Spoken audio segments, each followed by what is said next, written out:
ಶ್ರೀ ಗುರುಭ್ಯೋ ನಮಃ. ಅಪರೋಕ್ಷ ಜ್ಞಾನಿಗಳಾದ ಶ್ರೀ ಪ್ರಾಣೇಶದಾಸರಾಯರಿಂದ ರಚಿತವಾದ ಅದ್ಭುತವಾದ ಕೃತಿ ಯಾಕೋ ಈ ಭವಭಂಗ ಸಾಕೋ ಈ ಮಾನಭಂಗ ಅಂತ. ಇಷ್ಟೆಲ್ಲ ಕಷ್ಟದಲ್ಲಿ ತೊಳಲಿ ಬಳಲಿದ ಜೀವ ಕೊನೆಯಲ್ಲಿ ಪರಮಾತ್ಮನ ಪ್ರಾರ್ಥನೆ ಮಾಡಿಕೊಳ್ತಕ್ಕಂತಹ ಆರ್ತತೆಯನ್ನು ಪ್ರತಿಧ್ವನಿಸುವ ಒಂದು ಅದ್ಭುತವಾದ ಕೃತಿ ಅಂದರೆ ಅದು ಪ್ರಾಣೇಶದಾಸರಾಯರಿಂದ ರಚಿತವಾದ ಯಾಕೋ ಈ ಭವಭಂಗ. ಯಾಕೋ ಈ ಭವಭಂಗ ಸಾಕೋ ಈ ಮಾನಭಂಗ, ಯಾಕೋ ಈ ಭವಭಂಗ ಸಾಕೋ ಈ ಮಾನಭಂಗ, ಸಾಕಬೇಕೆಲವೋ ರಂಗ ರಂಗಯ್ಯ ರಂಗ, ಸಾಕಲಾರದೆ ತಂದೆ ಯಾಕಿಲ್ಲಿ ಕರೆ ತಂದೆ, ಸಾಕಲಾರದೆ ತಂದೆ ಯಾಕಿಲ್ಲಿ ಕರೆ ತಂದೆ, ವ್ಯಾಕುಲದಲ್ಲಿ ನೊಂದೆ ದಿಕ್ಕು ತೋಚದೆ ಮುಂದೆ, ಯಾಕೋ ಈ ಭವಭಂಗ. ಹಲವು ಜನುಮಗಳಲ್ಲಿ ತೊಳಲಿ ಬಳಲಿ ಬಳಲಿ, ಹಲವು ಜನುಮಗಳಲ್ಲಿ ತೊಳಲಿ ಬಳಲಿ ಬಳಲಿ, ಪುಟ್ಟಿದೆ ಈಗ ನರ ಜನುಮದಲ್ಲಿ,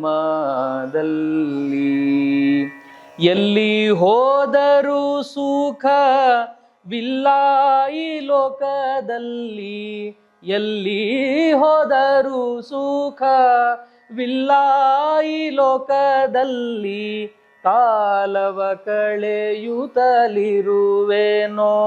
ಜಗದಲ್ಲಿ, ಕಾಲವ ಕಳೆಯುತ್ತಲಿರುವೆನೋ ಜಗದಲ್ಲಿ, ಯಾಕೋ ಈ ಭವಭಂಗ.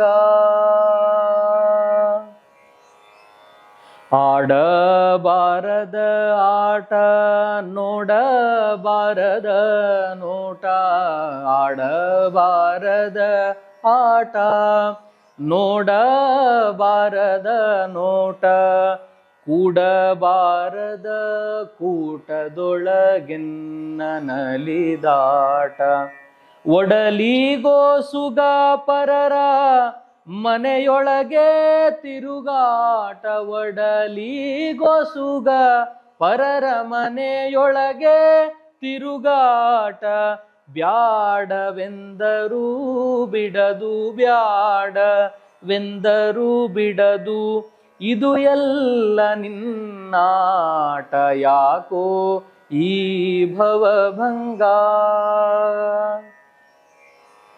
ನಿನ್ನವನೆಂದೆನಿಸೋ ಮನವ ನಿನ್ನೋಳು ನಿಲ್ಲಿಸೋ, ನಿನ್ನವನೆಂದೆನಿಸೋ ಮನವ ನಿನ್ನೋಳು ನಿಲ್ಲಿಸೋ, ನಿನ್ನ ಭಕುತರ ಸಂಗದೊಳಗೆನ್ನ ನಿರಿಸೋ, ನಿನ್ನವನೆಂದೆನಿಸೋ ಮನವ ನಿನ್ನೋಳು ನಿಲ್ಲಿಸೋ, ನಿನ್ನ ದಾಸರ ಸಂಗದೊಳಗೆನ್ನನು ಇರಿಸೋ, ಎನ್ನಂಥ ಪತಿತರು ಇನ್ನಿಲ್ಲ ಜಗದೊಳಗೆ, ಎನ್ನಂಥ ಪತಿತರು ಇನ್ನಿಲ್ಲ ಜಗದೊಳಗೆ, ಮನ್ನಿಸಿ ಸಲಹಯ್ಯ ಪ್ರಾಣೇಶ ವಿಠಲ,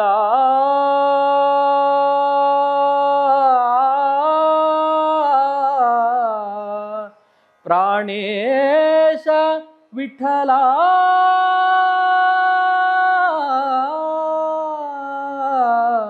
ಪ್ರಾಣೇಶ ವಿಠಲ.